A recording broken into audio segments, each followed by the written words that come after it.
O sol é para todos. Eu andei vendo uns vídeos por aí e vi muito resumo deste livro. Não vi uma análise. Então, vamos embora fazer uma análise completa deste livro.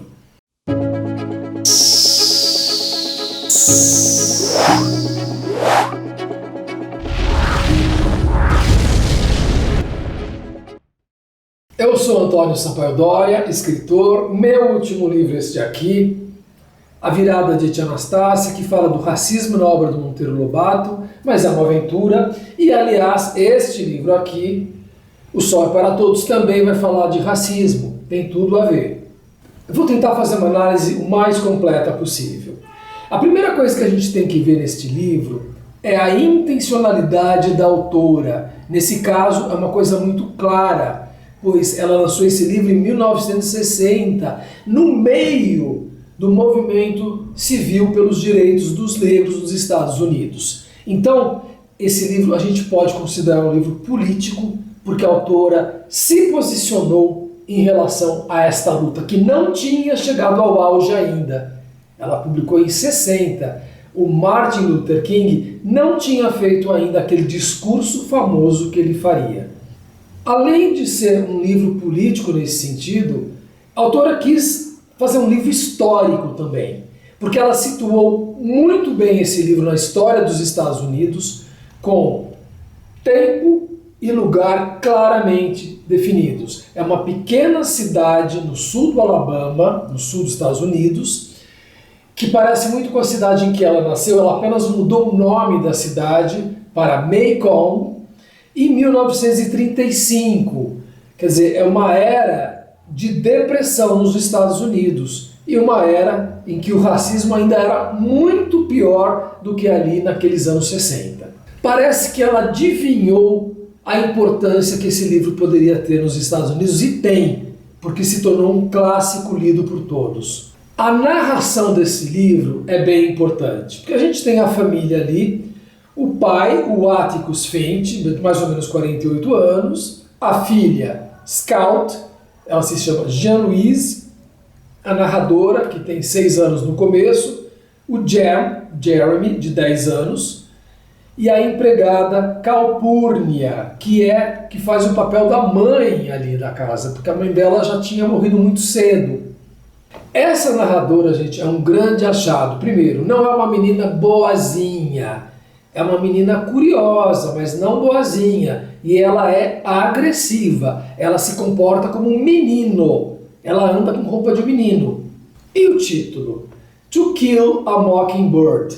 Isso significa matar um sabiá. Porque em determinado momento do livro é dito que eles tinham espingardas. Então, se eles matassem um mockingbird, seria um pecado, porque era um passarinho que não fazia mal a ninguém, só trazia alegria com seu canto. Então muita gente vai interpretar, bom, então esse livro é a morte da inocência, é o fim da inocência. As crianças são a inocência.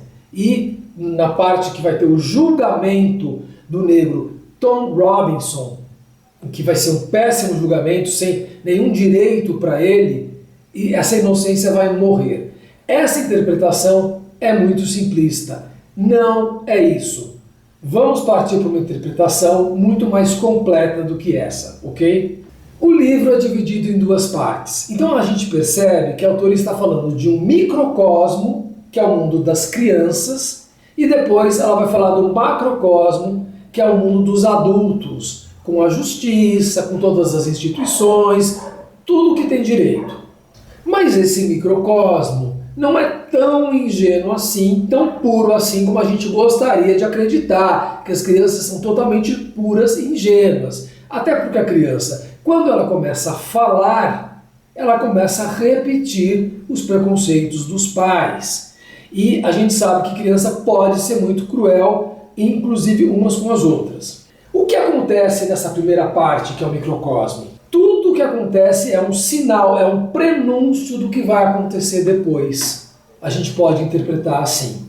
Então, as crianças estão ali reproduzindo um universo que depois vai incluir toda a sociedade e vai ter consequências muito piores. Porque criança apenas briga, por exemplo, tem uma briga. Agora, quando é o caso dos adultos, que a gente vai ver depois, essa consequência pode ser a violência e a morte. Então, vamos entender a primeira parte, com os personagens. A Calpurnia, eu já falei dela, que é uma mãe para a Scout, a narradora. Mas ela é rebelde, então ela leva um tapa da Calpurnia, ela não aceita, ela quer dar um tapa de volta, ela reclama pro pai dela da Calpurnia, mas ela é a ponte entre os brancos e os negros, principalmente para a narradora. E é ela que vai fazer essa ponte ser algo real na segunda parte do livro. Porque neste início ela não tem consciência do que a Calpurnia representa. Ela não sabe, não conhece a vida da Calpurnia. As crianças que ela vai conhecer na escola são muito representativas dos preconceitos e dos problemas dessa sociedade. Por exemplo, ela conhece o Walter Cunningham, um menino muito pobre que não levava um lanche para a escola. E a professora estranha muito ele, até que a própria Scout esclarece, não, ele não tem dinheiro para trazer lanche, ele não tem comida.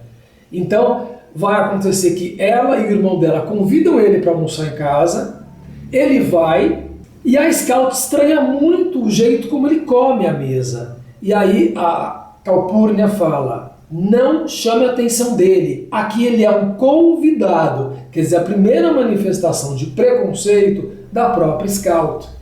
Que nós temos preconceito em relação ao diferente.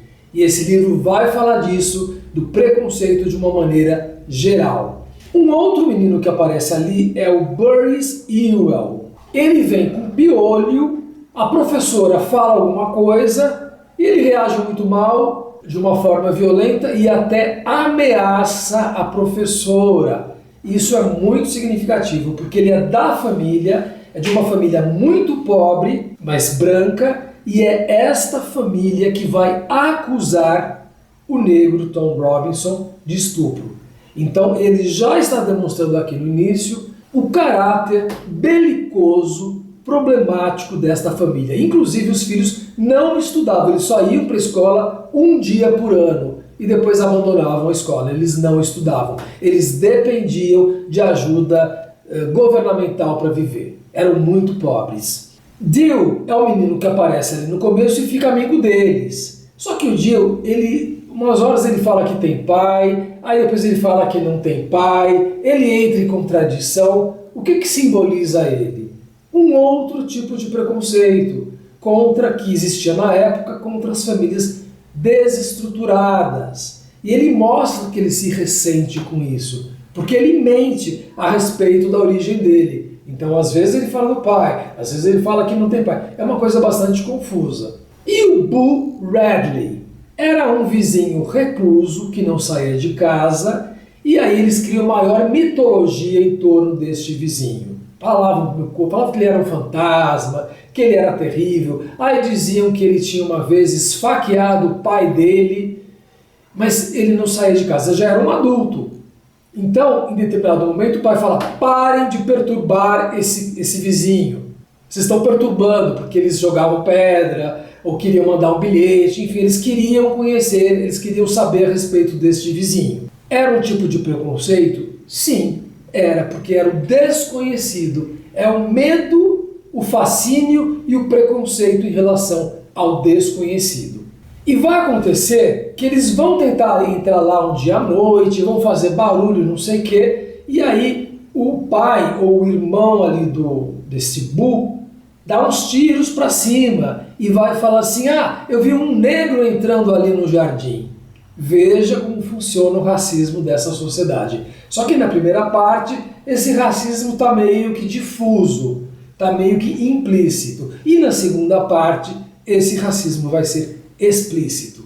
Temos a vizinha que é a Maudie, que é uma vizinha simpática, ela dá bolo para os meninos, ela fala em certo momento do preconceito religioso, porque havia vários grupos religiosos, os metodistas, os batistas, e ela fala que para certos grupos radicais, o fato dela ter flores no jardim era um pecado.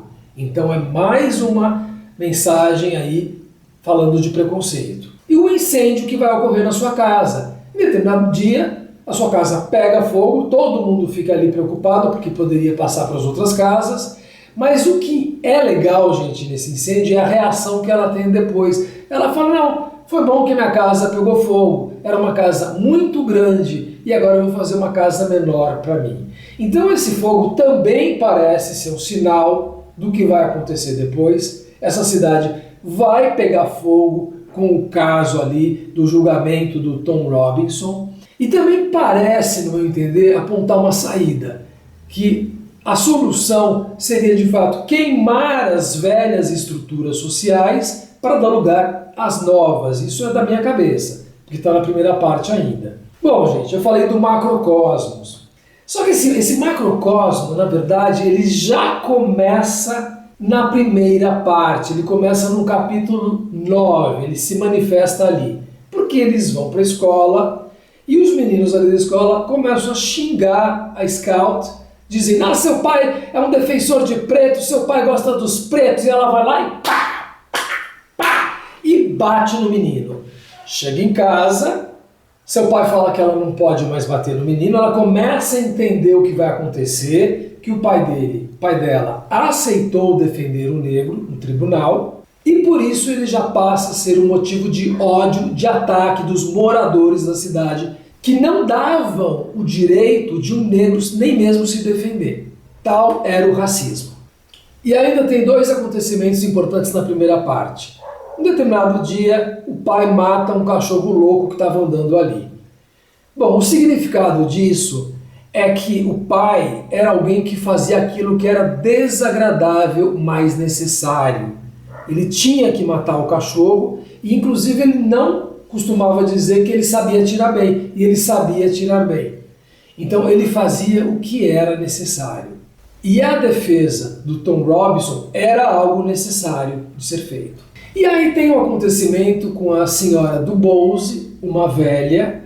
Quando eles passam por ali, ela começa a falar mal do pai deles, justamente por causa da defesa do negro. Ela era racista. E aí o Jam, o irmão da Scout, com muita raiva, vai lá depois e destrói o jardim dela. E aí ele tem que pedir desculpas, mas ela fala assim, olha, você vai ter que vir aqui ler para mim todos os dias. Ler. Veja aí que foi uma punição bem educativa. Ele vai lá ler, e a irmã vai com ele. Eles ficam lendo para a velhinha. A velhinha depois vai morrer e o pai vai falar o seguinte, ela estava tentando se livrar da morfina, porque apesar de saber que ela viveria pouco, ela não queria morrer dependendo de uma droga, dependendo de nada. E o pai, nesse momento, ele tira uma conclusão muito importante para a história, para ele e para a história como um todo. Ele diz o seguinte, coragem é fazer uma coisa mesmo estando derrotado antes de começar. Você raramente vai vencer, mas às vezes vai conseguir. A senhora do Bowles venceu com seus 45 quilos, quer dizer, venceu se livrar da morfina. Morreu sem estar presa a nada nem a ninguém. Foi a pessoa mais corajosa que já conheci. Então, o pai está ganhando coragem, ele está se baseando nela para defender Tom Robinson, porque era necessário que ele tivesse direito à defesa. E só por causa disso, ele já estava sendo vítima de ataques e ódio da população local. E agora a segunda parte, o macrocosmo, a sociedade e as instituições. E essa parte que vai ser pesada. Tem alguns fatos importantes aqui. Ainda a igreja, a Calpurnia leva os meninos para a igreja dela, a igreja dos negros. Isso simboliza que eles escolheram um lado dessa história, eles vão ficar do lado dos negros. Tanto que no julgamento que vai acontecer, eles vão subir lá no balcão, lá atrás, e ficar lá com os negros para assistir ao julgamento. Como eu falei, a autora escolheu um lado e se posicionou nessa história. E aí tem uma cena que é a mistura do microcosmo e do macrocosmo, por isso mesmo que é uma cena maravilhosa e importante. O réu o Tom Robinson teria que passar ali na cadeia um fim de semana. E aí eles ficaram sabendo que tinha um grupo já contra isso, disposto a fazer algo muito grave. E aí o Atticus, o advogado, o pai, vai ficar na cadeia, sentado ali na porta, para defender o Tom Robinson. E de fato, à noite aparecem ali um grupo de homens que queriam linchar o réu. Nenhum julgamento ele teria direito. E as crianças que estavam lá estavam percebendo o que ia acontecer, isso vão até lá, e a Scout interfere na hora e fala com um dos homens que estava ali. Ah, o Sr. Cunningham, lembra do menino, o Walter Cunningham, que não tinha merenda, que não tinha comida e que foi almoçar na casa dela? Então ela fala tudo isso. Ah, eu conheço seu filho. Ah, um dia ele foi almoçar em casa. Ah, mas ele é bom aluno, né? Só que às vezes ele falta, mas ele é bom aluno, sim. Então ela conseguiu. Ele ficou tão sem graça com aquilo que aí eles desistiram de linchar o negro. Eles iam linchar mesmo. Então, nesse caso, a pureza, a inocência da criança teve uma força para dissuadir o grupo. Então, não é que esse livro não tenha inocência, ele tem, mas o que está em jogo não é a inocência de alguns personagens. A gente vai ver no final qual é a conclusão. A tia Alexandra, ela aparece lá, vai morar com eles, porque ela simboliza a necessidade da Scout se adaptar aos papéis femininos, porque ela era muito moleque. Mais um preconceito aí colocado de maneira bastante explícita. O Dolphus Raymond é um personagem muito curioso, porque ele se casou com uma negra. Então ele simboliza a união entre o branco e o negro, que era praticamente impossível. Era uma coisa assim inaceitável para aquelas pessoas. Tanto que ele fingia que era um bêbado. E aí ele estava tomando uma bebida assim escondida, como se fosse uísque. Eles foram ver a Coca-Cola. Ele fingia que era bêbado, até para as pessoas entenderem, aceitarem ele melhor. O que ele fez, a união do branco com a negra, era algo impossível naquele momento. E aí tem o Bob Ewell e a Maella Ewell, os acusadores. Porque a gente precisa entender o seguinte: eles eram muito pobres, a Maella tinha que cuidar dos irmãos porque a mãe já tinha morrido, o pai era um bêbado, não trabalhavam, viviam da ajuda do governo. Então eles representam o quê? A única vantagem que eles tinham era serem brancos. Porque, apesar de tudo, pelo fato de serem brancos, eles tinham alguma credibilidade. Então eles falaram, vamos aproveitar esta única vantagem que nós temos, vamos acusá-lo. Então isso apenas evidencia o racismo radical dessa sociedade. E eles se aproveitaram do único benefício que eles tinham. Uma coisa muito importante nessa segunda parte, eu acho, é o jam. As crises do jam. Ninguém fala sobre isso. Mas o menino estava em crise, com todo aquele julgamento, o que estava acontecendo. Aí ele não dormia, ele ficava muito mal. Por quê? Porque ele estava se espelhando no seu pai, seguindo o modelo do pai, com os valores do pai, e ele estava percebendo ali que seria derrotado nesses valores. Então isso é muito difícil para ele, como adolescente, querer ter uma determinada postura na vida, sabendo que seria derrotado nessa postura. É uma crise que para mim é muito representativa. É uma crise dessa sociedade ou das pessoas que queriam manter alguns valores. Elas estavam entrando em crise. Eu acho isso muito importante no livro. Sabemos que no final o Bob Ewell vai atacar as crianças. Por quê? Porque ele foi ridicularizado pelo advogado, pelo Atticus no tribunal. Ficou evidente que ele estava mentindo, apesar do júri ter condenado o réu. E a gente sabe que ele tentou fugir da cadeia depois, foi morto nessa tentativa de fuga, mas isso não foi suficiente para o Bob. O Bob queria se vingar do Atticus, então foi se vingar através dos filhos, foi atacar os filhos dele. Olha só, ele representa o quê? Aquela justiça primitiva, sabe, olho por olho, dente por dente. Ele queria se vingar pessoalmente das pessoas que ele achava que tinham ridicularizado ele. E aí, nesse momento que o Boo, o vizinho recluso, vai vir e salvar as crianças e vai dar uma facada no Bob Ewell e vai matar o Bob Ewell. O julgamento, claro, que é extremamente importante, porque mostrou o racismo, mostrou que não existia justiça naquela sociedade.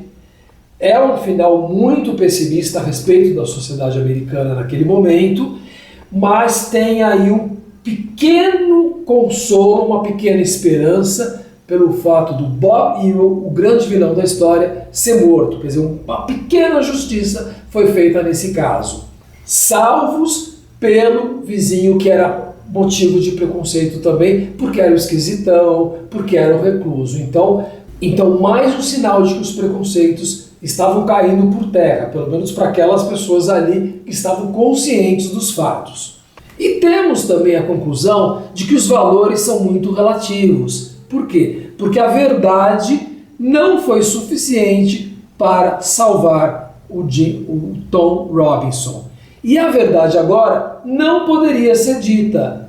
Foi o que o xerife disse. Por quê? Para defender o Boo, que era uma pessoa reclusa, que não poderia passar por um julgamento. Então, a questão da verdade, ser um grande valor, também é relativo. Por quê? Até por causa dessa sociedade que não valoriza a verdade.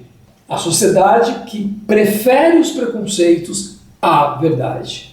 A conclusão: a sociedade é enviesada e é racista. Pelo menos naquela época era assim. Não tinha saída. Naquele momento não havia saída.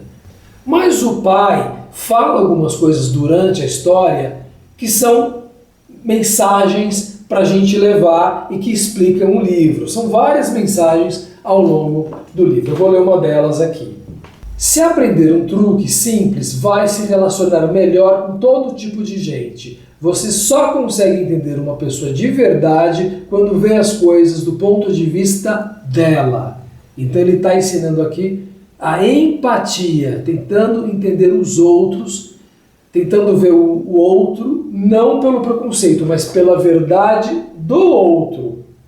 E toda aquela ideia inicial de pureza e de ingenuidade é relativa, porque, como eu falei, as crianças têm as suas maldades, colocam um apelido, brigam, elas têm alguns preconceitos herdados dos pais, não são elas os anjos da história. A conclusão aponta para essa necessidade de entender o outro e se colocar no lugar do outro.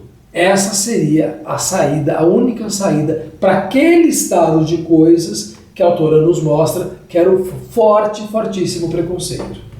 A crítica que é feita a esse livro, a Calpurnia, que é a personagem negra mais importante, não é muito aprofundada. Sim, ela poderia ser mais aprofundada como representante dos negros, mas vamos lembrar que a visão que a Scout tem dela vai se aprofundando ao longo da história. Ela vai conhecer a igreja dela, vai conhecer a vida dela, pelo menos um pouco aprofundado foi. E o principal desse livro: não existem verdades absolutas sobre o ser humano. Existe uma mistura de bom e de mal. Aquela vizinha que era racista passou uma grande mensagem para o Atticus, que foi a mensagem de coragem. É preciso coragem para enfrentar certas coisas. E esse é um dos valores que é herdado aqui nesse livro pela autora. Foi um ato de coragem escrever esse livro naquela época. Como eu falei antes, não havia ainda aquela conquista dos direitos civis dos negros, ainda estava rolando isso, ainda demoraria alguns anos para acontecer. A autora conseguiu fazer uma obra-prima e um documento histórico de uma época importante nos Estados Unidos. Se você gostou, dê o seu like e venha aqui sempre para entender melhor os livros. Vamos tentar fazer isso mais vezes, assim, se aprofundar na leitura dos livros, porque não é à toa que um livro como esse vira clássico? Há muitos personagens ricos para a gente analisar. Então, volte aqui sempre para continuar vendo a leitura de livros maravilhosos como esse.